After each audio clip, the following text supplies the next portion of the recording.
आज आपण कापडाला क्विल्टिंग कसं करायचं हे बघणार आहोत। पर्स मेकिंग मध्ये क्विल्टिंग हा एक बेसिक प्रकार आहे।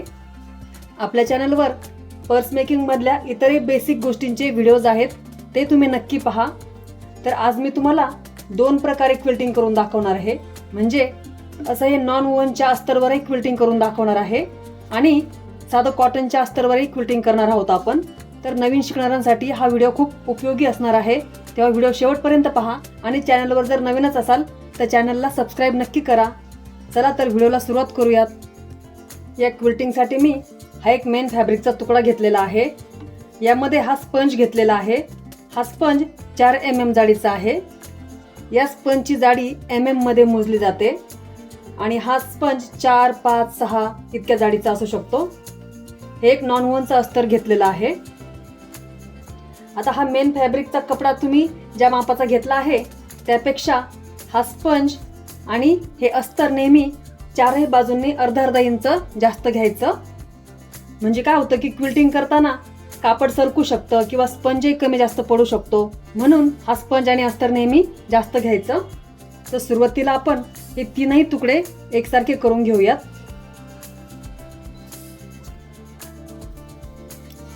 या बाजूला इथं आपण हे टाचणीने फिक्स करायचं आहे। तुम्ही जर पर्स मेकिंग नवीनच शिकत असाल तर अशा टाचण्यांचा वापर जरूर करा। इथं खालच्या बाजूला इथेही आपण एक टाचणी लावून घेणार आहोत। या वरच्या बाजूला आता आपण एक टिप देऊन घेणार आहोत।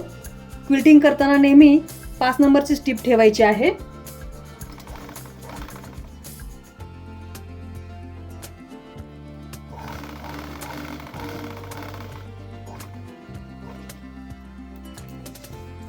आता इथे वरच्या बाजूला एक टिप देऊन झालेली आहे। आता आपल्याला इथं क्विल्टिंग करायचं आहे। इथं मी 1.5 इंच अंतरावर मार्किंग करून अशा रेषा आखून घेतलेल्या आहेत आणि या रेषांवर आपण आता टिपा देऊन घेणार आहोत। आणि हे असं क्विल्टिंग करताना ही मेन फॅब्रिकची सुलट बाजू नेहमी वरच्या दिशेला ठेवायची आणि उलट बाजू खालच्या दिशेला घ्यायची आहे। जेव्हा आपण हे 3 तुकडे एकत्र जुळवून घेणार आहोत तेव्हा हे नेहमी लक्षात घ्यायचं, ही इकडची उजवी बाजू ही एकसारखी करून घ्यायची आहे। म्हणजे आपल्या उजव्या हाताकडची बाजू ही मशीन खाली जाणार आहे, तर ही बाजू ही नेहमी एकसारखी करून इथं खालच्या दिशेलाही टाचणी लावून घ्यायची आहे। असं केल्याने इकडे आपल्याला जास्तीचं अस्तर आणि स्पंज शिल्लक राहतो।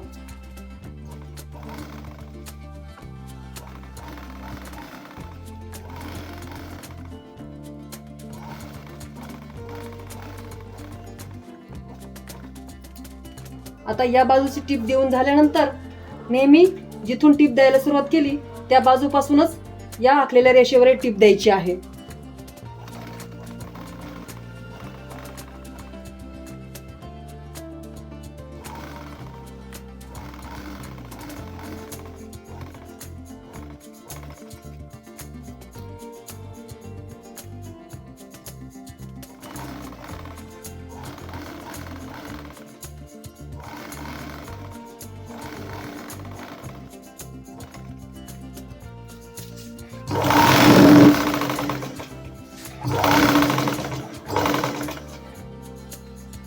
या बाजूला अशा 3-4 टिपा देऊन घेतल्या आहेत मी। आता या दोन्ही कडा आपल्या टिपा द्यायच्या राहिलेल्या आहेत। तर अशा टिपा देऊन झाल्यानंतर या दोन्ही बाजूला टिपा देताना या बाजूने सुरुवात करायची आहे, म्हणजे डाव्या हाताची टिप द्यायला सुरुवात करायची आहे।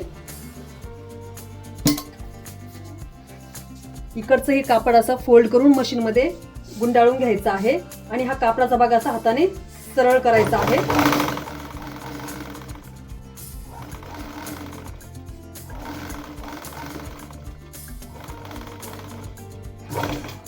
इथपर्यंत टिप दिल्यानंतर हे कापड वळवून इकडची खालच्या बाजूची आडवी टिपही पूर्ण करून घ्यायची आहे।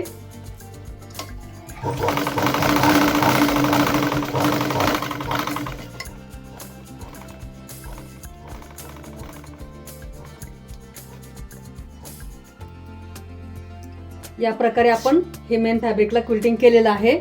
आता हा भाग मुद्दाम ठेवलेला आहे मी, इथं आपण आडवं क्विल्टिंग करणार आहोत। आता एक खालचे जास्तीचं स्पंज आणि अस्तर तुम्ही कट करून हा तुकडा एकसारखा करून घेऊ शकता। यासाठीच हे अस्तर आणि स्पंज नेहमी जास्त घ्यायचं आहे। आता हे उभ्या रेषांचं क्विल्टिंग झालेलं आहे। इथं खालच्या बाजूला आपण आडव्या रेषा देऊन क्विल्टिंग करून घेणार आहोत. हे असं आडवं क्विल्टिंग करण्यासाठी इथं मी 1.5 इंच अंतरावर मार्किंग केलेलं आहे आणि इथं रेषा आखून आपण टिपा देऊन घेणार आहोत.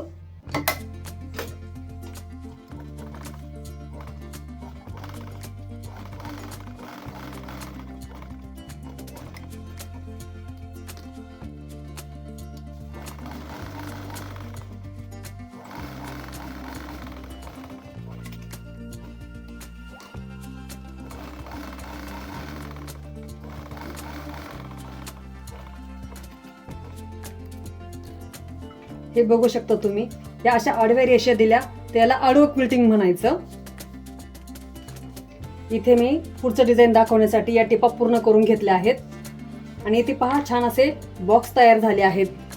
आता यामध्ये तुम्हाला एक टिप सांगते मी.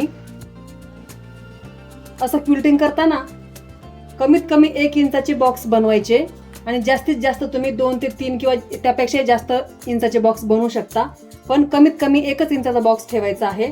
त्यापेक्षा कमी जर बॉक्सची रुंदी ठेवली तर खूप असं स्पंज गोळा झाल्यासारखं होतो.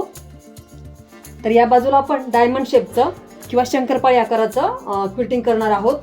यासाठी इथे ज्या उभ्या रेषा दिल्या आहेत यावर आता आपण असं तिरप्या रेषा आखून घेणार आहोत आणि इथेही आपण 1.5 इंच अंतर घेणार आहोत.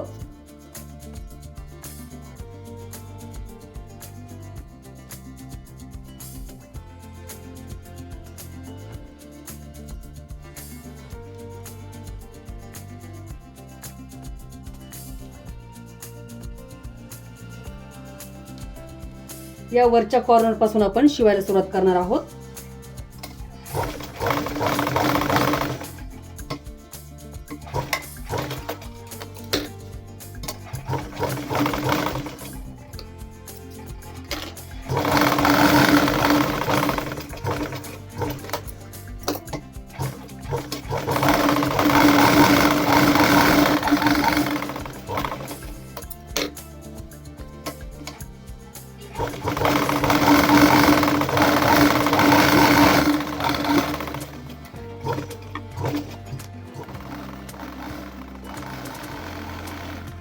हे बघू शकता तुम्ही, किती छान असं शंकरपाळी आकाराचं किंवा डायमंड शेपचं क्विल्टिंग तयार झालेलं आहे. याप्रमाणेच तुम्ही किती मोठा कापडाचा तुकडा असेल तर त्यावर असं क्विल्टिंग करू शकता.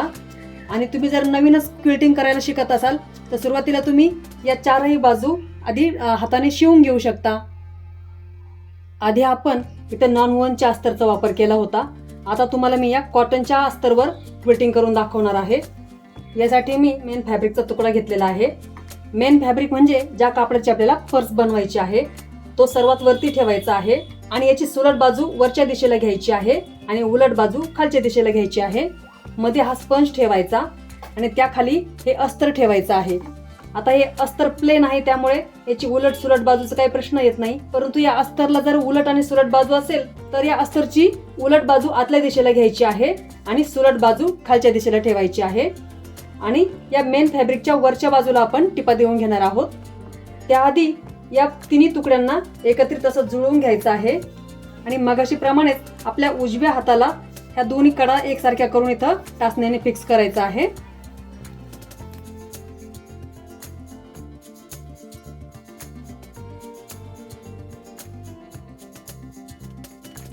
इथं वरती एक टीप देऊन घेणार आहोत आता आपण.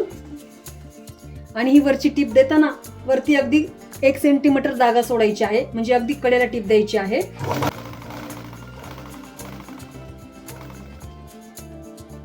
पुन्हा याही बाजूला आपण एक टीप देऊन घेणार आहोत.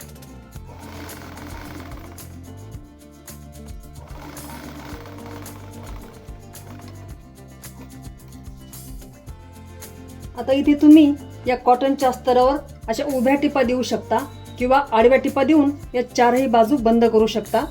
आता इथं आपण एक महिरपची डिझाईन शिकणार आहोत. त्यासाठी मी इथं 1-1 इंच अंतर घेऊन असे बॉक्स बनवलेले आहेत आणि खडूने आखून घेतलेला आहे.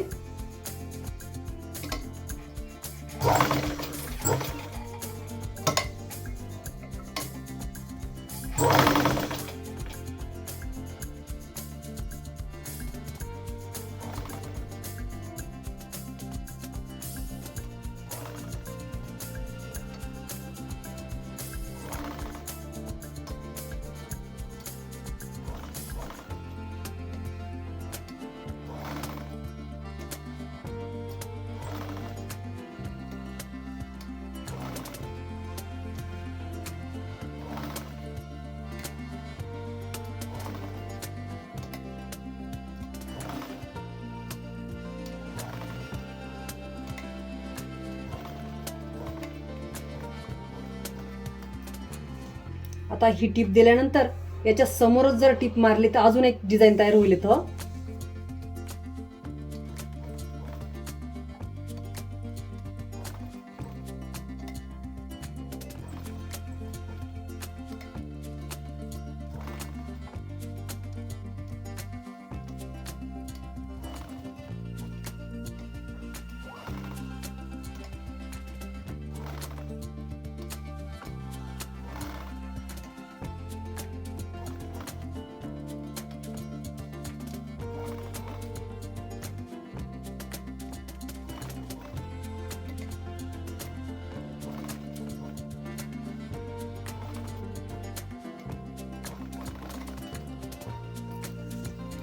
अशा जर समोरासमोर जर टिपा दिल्या आणि संपूर्ण अशी या कापडात जर क्विल्टिंग केलं तर इथे आणखी एक डिझाईन तयार होईल. आता हे मी व्हिडिओ मोठा होईल म्हणून आखून घेतलेलं नाहीये. इथं जर व्यवस्थित आखून घेतलं तर ही डिझाईनही फार सुंदर दिसते. आता क्विल्टिंगची अजून एक डिझाईन तुम्हाला या बाजूला दाखवते मी.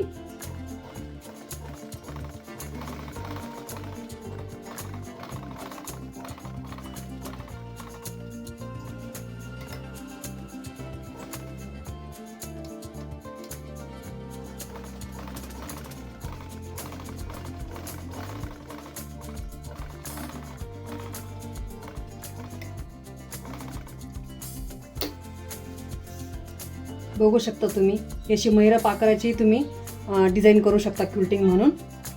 आणि सर्वात शेवटी मग इथं या तीनही बाजूने टिपा देऊन हा तुकडा पक्का करून घ्यायचा आहे.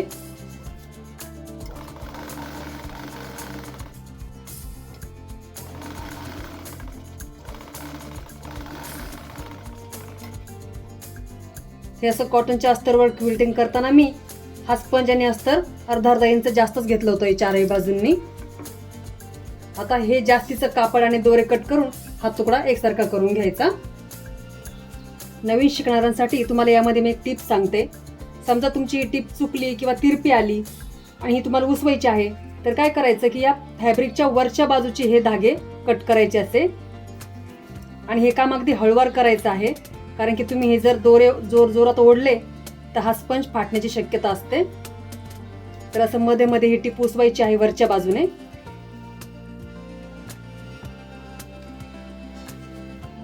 इथे खालच्या बाजूला या टिपेचे दोन्ही टोक असे कट करायचे आहेत. इथं खालच्या बाजूलाही 2-3 ठिकाणी असे कट द्यायचे आहेत या टिपेवर. आणि हे जे टिपेचं टोक आहे तो दोरा हळूवार ओढायचा आहे. खूप सोप्या पद्धतीने ही टिप उसवली जाते म्हणजे कापडही ओढलं जात नाही आणि कापड आपलं खराबही होत नाही. बघू शकता तुम्ही किती हळूवारपणे मी ही टिप उसवलेली आहे. आणि हा वरचा दोराही अलगद सुट्टा होऊन जातो.